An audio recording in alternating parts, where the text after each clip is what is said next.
Good morning kanatong tanan ning adlaw Martes sa agi ug sumpay ug pagpaligon sa mga pulong atong gisgutan kaganina may kalambutan sa Roma kapitulo 8 bersikulo 37 nga naghisgot nini mga butanga nga ning mga butanga labitang magmanaugon pinaagi niya nga nahigugma kanato.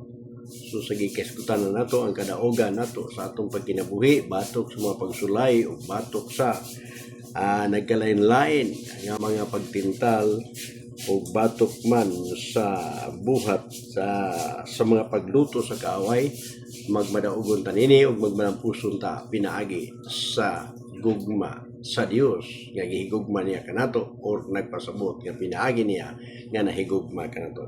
So magalabing nga manata niya, magalabing masandulot nato siya, magalabing magmadaugon ta diha sa presensya niya.